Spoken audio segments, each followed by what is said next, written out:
In the early morning hours of March 23, 1945, a German signals officer at Army Group B headquarters stared at a situation map that was already 12 hours out of date.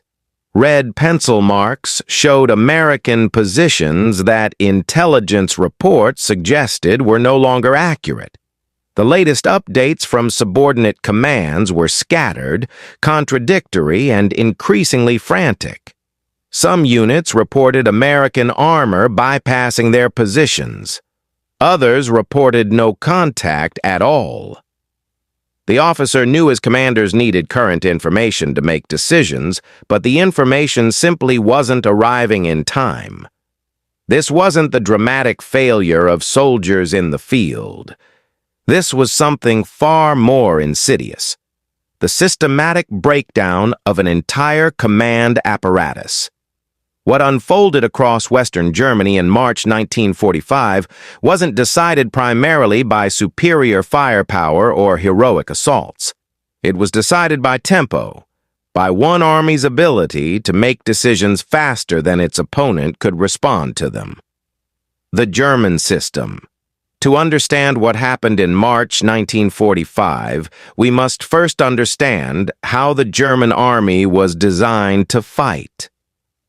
German military doctrine in World War II descended from traditions established in the 19th century Prussian General Staff. At its core was a carefully structured system of command that relied on clear hierarchies, detailed planning, and coordinated execution. When this system worked, it was formidable.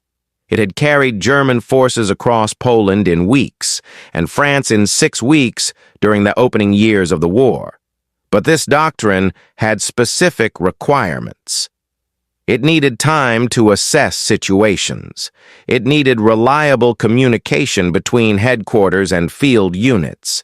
It needed commanders who could receive intelligence, evaluate options, issue coordinated orders, and ensure those orders reached subordinate units in a timely manner. The German defensive doctrine in 1945 still followed these principles. When threatened, commanders were expected to identify the main thrust of an enemy attack, consolidate forces at critical points, establish defensive lines along natural barriers like rivers, and coordinate counterattacks to restore the front. This took time. Time to gather reports, time to analyze enemy intentions, time to move reserves, time to disseminate orders through the chain of command. By March 1945, the German army in the West was a shadow of its former strength. Units were understrength, equipment was scarce, and fuel was critically short. But the command structure still operated under the same doctrinal assumptions. Corps headquarters still waited for Army-level directives. Division commanders still coordinated with adjacent units before major movements. Staff officers still prepared detailed situation reports before recommending courses of action. The system presumed it would have time to function. A different kind of Commander Lieutenant General George S. Patton commanded the United States Third Army. His approach to command bore little resemblance to German staff procedures. Patton's headquarters didn't wait for complete intelligence before acting. His staff officers were trained to make rapid assessments and issue movement orders based on incomplete information. His subordinate commanders, division and corps leaders, were given objectives and expected to determine their own methods of achieving them. When situations changed, they adapted without waiting for new instructions from Army headquarters. This wasn't recklessness. It was a deliberately cultivated command philosophy. Patton had studied military history extensively, and he understood that in mobile warfare, the army that could decide and act first held an enormous advantage. He trained his staff to prioritize speed over certainty. Plans were kept simple and flexible. Communication was direct and informal. Commanders at every level were expected to seize opportunities without requesting permission. Most critically, Patton recognized that movement itself could be a weapon. If his forces could advance faster than the Germans could process what was happening, he could prevent them from establishing any coherent defense. In early March 1945, as Allied forces prepared to cross the Rhine and push into the German heartland, Patton was positioned to test this theory on an unprecedented scale. The offensive begins. On March 22nd, elements of Patton's Third Army crossed the Rhine near Oppenheim without significant opposition. Within 24 hours, bridgeheads were established and reinforced, but Patton didn't pause to consolidate. He ordered immediate exploitation. Armored columns pushed east and northeast, moving not toward prepared German defenses, but through gaps between them.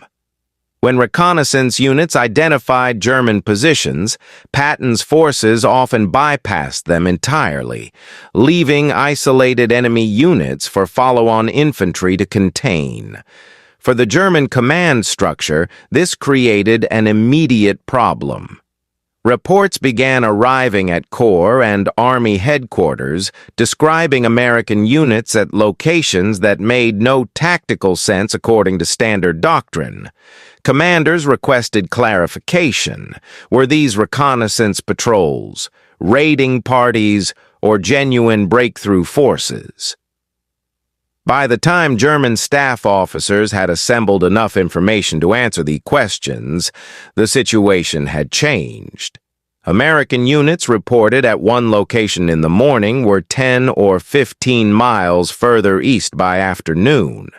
The maps at German headquarters showed a situation that no longer existed. German doctrine called for establishing defensive lines along river barriers. The main river, running east from the Rhine, was an obvious choice, but creating a defensive line required time to move units into position, establish supply lines, and coordinate fields of fire. It required subordinate commanders to receive and acknowledge orders. It required engineers to prepare demolitions on bridges. It required artillery to register firing positions. Patton's columns reached the main river before most of these preparations were complete. In some sectors, they crossed before German commanders had even issued orders to defend it. Command paralysis. At higher German headquarters, confusion compounded. Army Group B command staff received fragmented reports from multiple corps. American forces were reported crossing the Main at Hanau, at Aschaffenburg, at Schweinfurt. Each crossing demanded response. Each required orders. Each needed coordination. But issuing effective orders required understanding the overall situation. Which crossings were feints? Which represented the main American effort? Where should dwindling reserves be committed? These questions couldn't be answered with 12-hour-old information. German commanders fell back on doctrine. They ordered the establishment of defensive lines. They directed local counterattacks to seal off breakthrough points. They called for adjacent units to coordinate. But the orders arrived at subordinate commands hours after circumstances had changed. Units ordered to defend positions found American forces already behind them. Counterattacks were launched against enemies who had already moved on. The Germans weren't failing because their soldiers lacked courage or their officers lacked competence. They were failing because their decision cycle, the time required to observe a situation, orient to its meaning, decide on a response, and act on that decision, was fundamentally slower than the pace at which circumstances were changing. Every hour, Patton's forces advanced deeper into Germany.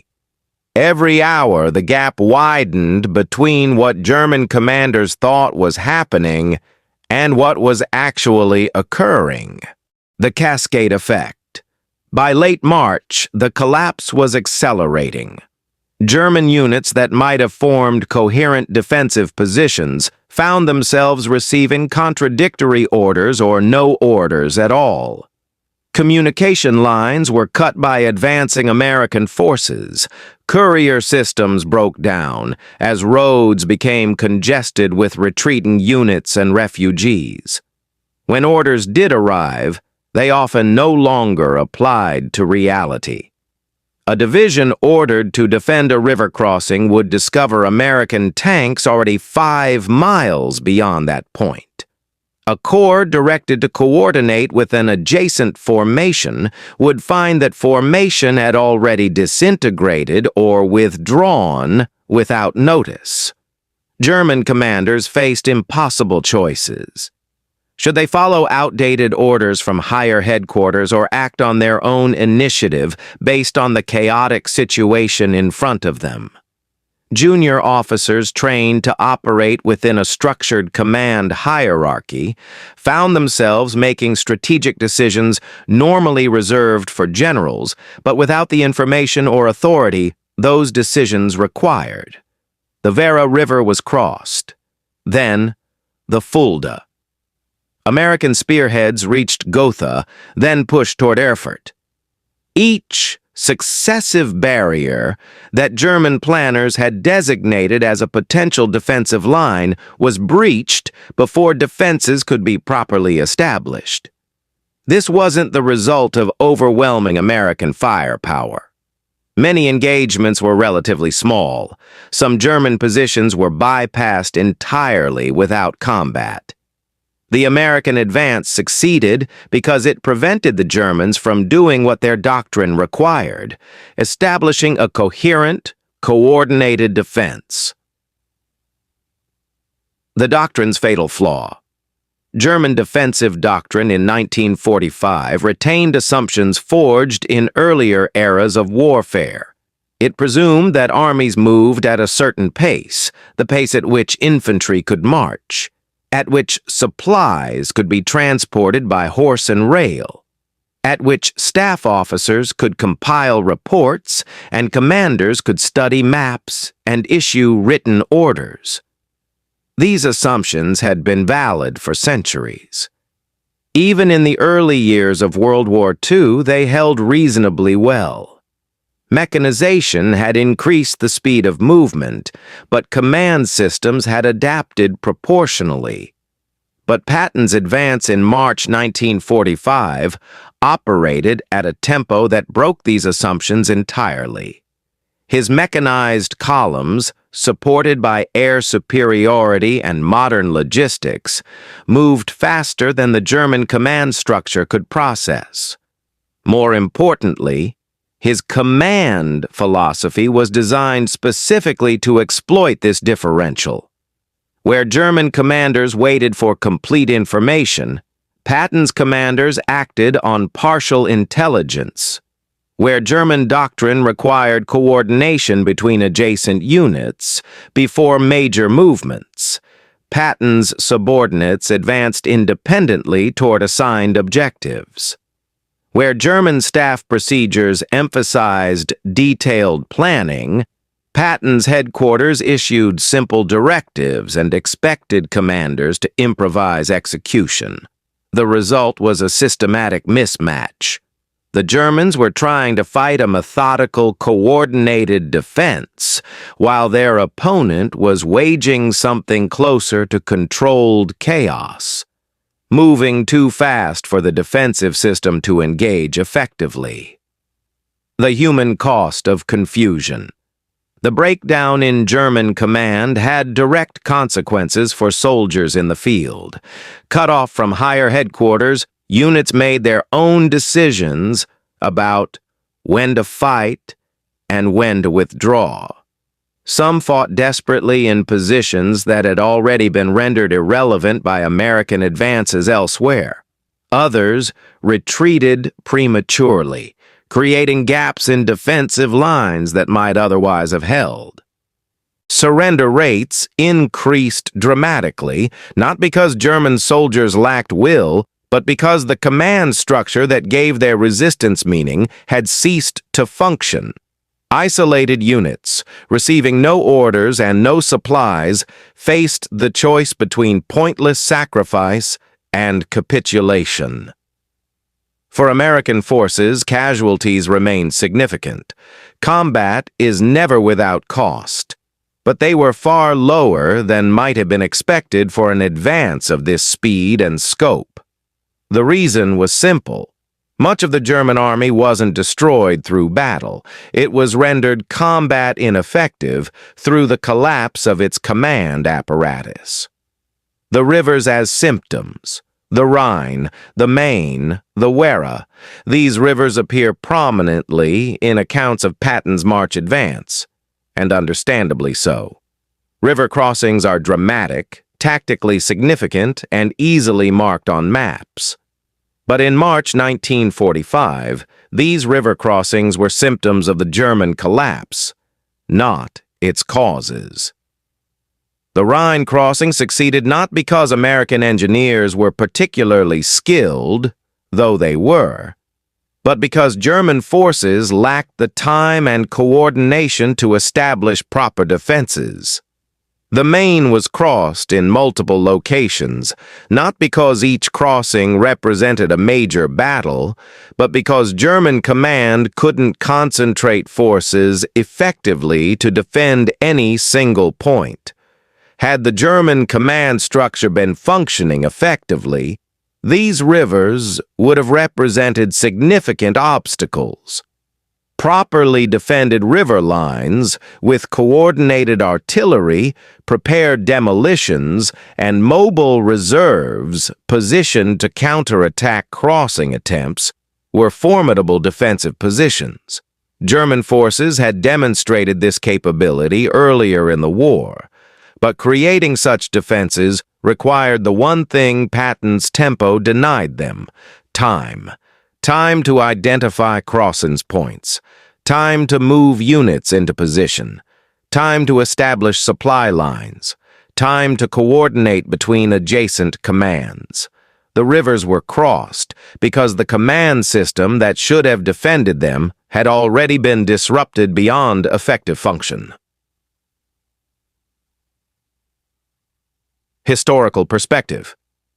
Military historians studying the March 1945 offensive have sometimes struggled to categorize it using traditional frameworks. There was no single decisive battle, no dramatic encirclement of enemy forces, no overwhelming material superiority in any particular engagement. What made Patton's advance historically significant wasn't what happened, but what didn't happen. The German defensive system, which had slowed Allied advances for months during the winter of 1944-45, simply ceased to function as a coordinated entity. This represented something genuinely new in warfare. Previous campaigns had featured rapid advances, the German blitzkrieg operations of 1939-41 being the most obvious examples. But those had relied primarily on concentrating superior force at decisive points and exploiting the breakthroughs with mechanized units. Patton's March offensive achieved its results differently. It didn't concentrate overwhelming force at any single point. Instead, it attacked the enemy's ability to coordinate a defense across all points. It weaponized tempo against doctrine. In this sense, the March 1945 advance foreshadowed later developments in military theory, concepts like the OODA loop, maneuver warfare, and network-centric operations. The idea that disrupting an enemy's decision-making process could be more effective than destroying his forces had existed in military thought before, but rarely had it been demonstrated so clearly at such a large scale. What it proved. By early April, as Third Army elements drove deeper into central Germany, the campaign's implications became clear to military observers. An army designed around careful coordination and methodical execution was fundamentally vulnerable to an opponent who could operate inside its decision cycle. Once the tempo of operations exceeded the command structure's ability to process and respond, collapse became almost inevitable. This didn't mean that firepower, logistics, or numerical superiority were irrelevant. Patton's Third Army benefited from air superiority, mechanized mobility, and adequate supplies. But these advantages were meaningful precisely because they enabled speed, and speed was what made the difference. The lesson extended beyond this particular campaign.